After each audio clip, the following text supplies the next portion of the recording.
Hello everyone, my name is Sally Hopkins. I'm the Executive Director of Eden in Oz and New Zealand. I'm the current Vice Chair of Eden International Board and the Regional Coordinator for Australia, New Zealand and Southeast Asia. I'm also an Eden educator, mentor and consultant, and I live in Australia. And I'm delighted to share an Eden moment or two with you by sharing a letter that I've written for you. In Chinese astrology, 2020 is the year of the rat and considered a year of new beginnings and renewal. And in Australia, it's definitely been a year of new beginnings, and they're not all good. Prior to this year starting, most of Australia has been in drought for a number of years. There were bushfires all across the continent during our summer, followed by flooding rains and then COVID-19.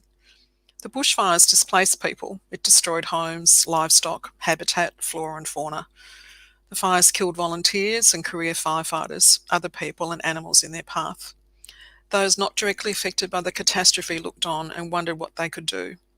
An utter feeling of helplessness galvanised many people, including myself, to want to do something.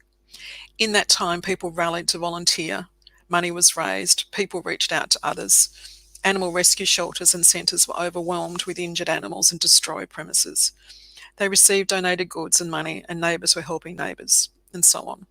The response to this catastrophe was global.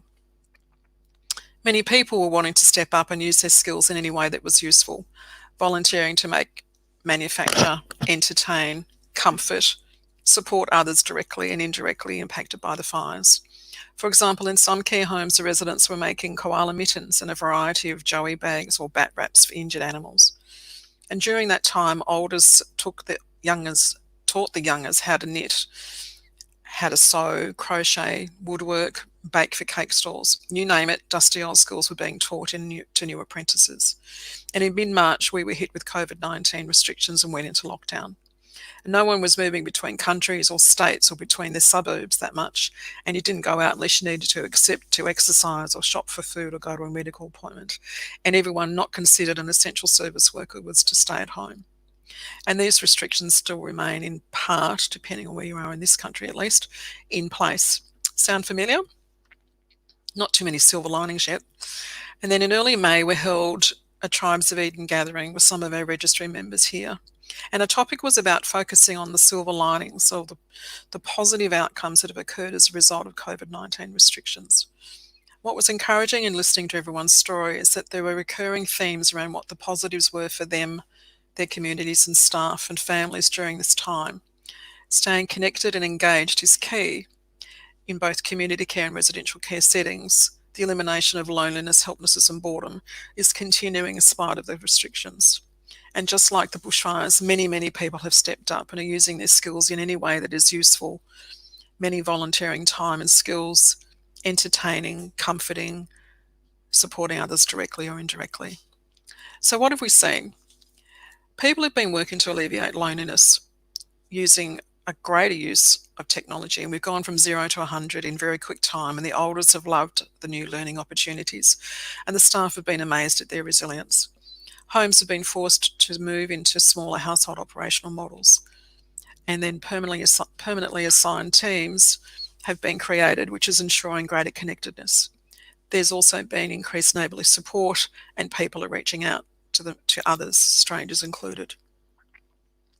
With less interruptions in the home, many staff have been able to spend more time with the residents. In working to alleviate helplessness, volunteers have had to pivot and reconnect via social media or IT on a daily basis. The elders have taken on roles in their own homes. Residents are providing care to each other and the staff, and they're saying, we've got this. They're very resilient. It's becoming their home, and it's very calm. And then working to alleviate boredom can be seen with lots of planned and unplanned spontaneous events or activities happening. Out-of-work entertainers have been employed to relieve pressure on the leisure and lifestyle teams. We are giving care to them as well. Strong community building and stretching the sides of the box rather than going outside the box has created greater initiative and creativity, and discovering that residents are very competitive. Clinically, there's been reduction in falls, infections and unexplained weight loss. People with forgetfulness are having less trouble navigating their environment and are calmer. In all of these examples, the benefits of the Eden Alternative Principles framework continues to shine through. For all our Eden tribe, getting through the hard times has been equally as challenging, but people are thriving and growing. Yes, it's stressful, but we really are all in this together. The empowering of elders has seen a significant shift in the perception of their abilities and capability. Lots of collaboration has occurred. They are more confident, own their living spaces, are determining who comes into their homes and trying to manage their own family's unmet needs. In many instances, they're very happy with having their home with less unnecessary people there. Formal and informal leadership within all aged and community care organisations has been extraordinary. Dedication, hardworking, problem-solving, responsive and selfless. The empowering of staff has seen them step up when managers have been in isolation themselves. They've been the ones making the decisions in conjunction with the elders they support, and there's really been an amazing amount of collaboration and growth. I hope wherever you are that you see the joy and more silver linings than you thought possible. Look up, smile and take heart.